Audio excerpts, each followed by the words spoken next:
Hello and welcome. I'm Serge, founder of City as a School. Congratulations on being accepted into the Civics Guild. You're currently joined by dozens of young problem solvers all around the world building solutions to real world problems and turning their ideas into a reality. Over the next 6 weeks, you're going to receive videos like this each week from other mentors at City as a School.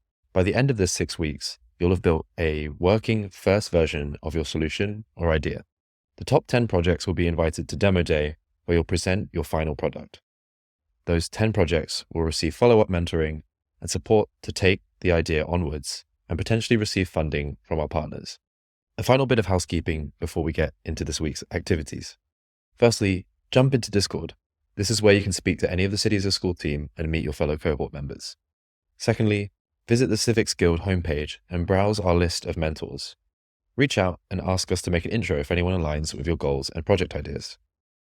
And finally, set up a LinkedIn or Twitter account to share your project progress with your network.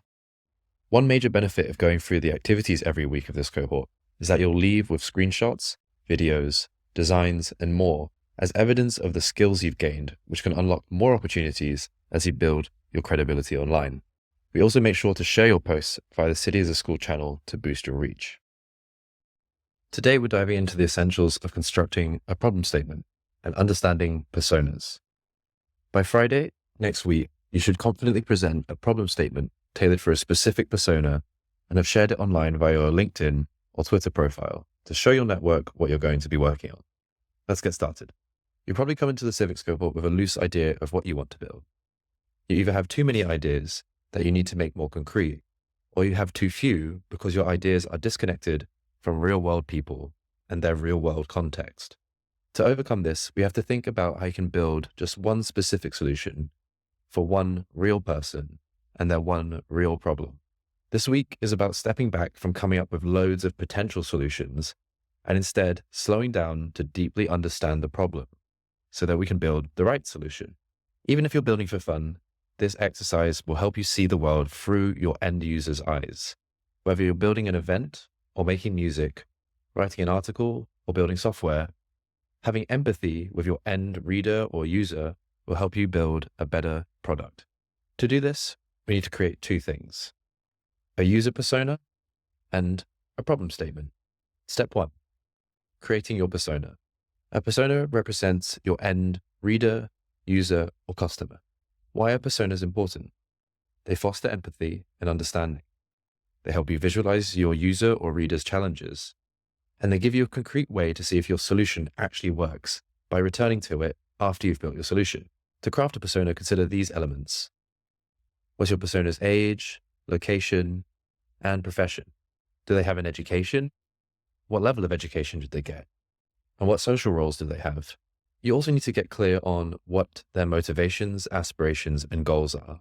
What are their challenges and blockers which prevent them from achieving their goals, and the surrounding context? So what are their responsibilities in their daily and work lives? It's often helpful to think about what physical and digital sources that they get their information from. Do they read magazines? Are they Twitter users or Facebook users? Do they still listen to the radio? You should have received a persona template with this video. Duplicate it into your workspace and then move on to step 2. When you click the link to the template, you'll see duplicate up here. This will prompt you to create a Notion account and allow you to edit it in your own workspace. Step 2, speed up the process by using an AI-powered persona development tool. To speed up the process, we're going to show you how to use an AI tool from the Board of Innovation. If you click into the instructions and click Persona Maker tool, it will open a link to the Board of Innovation's persona generation tool. If you want, just go ahead and type in ai.com and click the persona tool.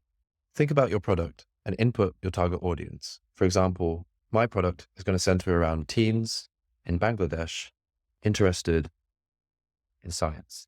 To understand your persona, you have to start posing some high-level questions, like how can we assist them in accessing labs and science facilities? And what prevents them from accessing STEM learning opportunities? Once you're ready, click Create My Persona. Wait a minute for the AI to process. Once it's complete, you can use the generated archetypes to refine your persona. Don't forget to screenshot the output, as the tool doesn't save it. As you can see here, the AI has generated some key characteristics and challenges. I can use these in my persona.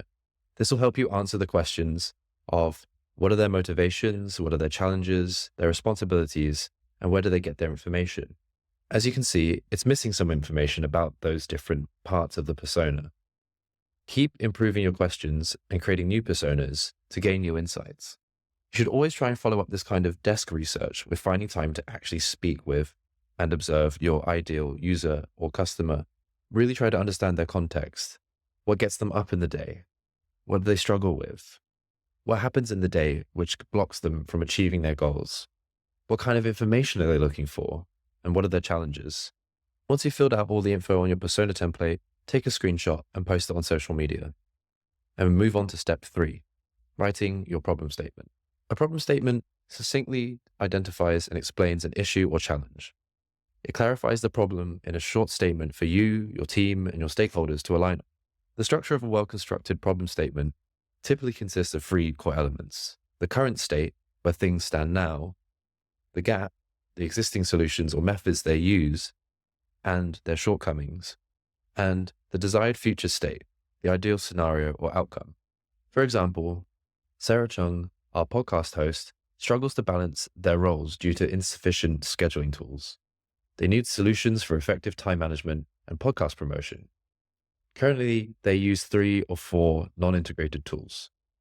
They seek a more efficient way to manage their time, allowing them to balance their role as a mother and podcast host seamlessly. Once you've written your problem statement, take a screenshot and share it on social media. This is what you'll be expected to submit before next week. Now that you've got your problem statement and persona, you can start to do more research with the AI tools from the Board of Innovation to understand the problem more deeply. We highly recommend that you get on a call and meet with someone who's your persona. Interview them to understand their goals, motivations, challenges, and responsibilities. Okay, let's do a quick summary. This week, you have 2 objectives: define your persona and craft a concise problem statement. Remember, your submission should succinctly outline the current state, the gap, and the desired future state. Next week, we'll look at creating how might we statements and do the Crazy 8s exercise so that you can start brainstorming solutions, ideas, features, and get a sense of what your final project will look and feel like.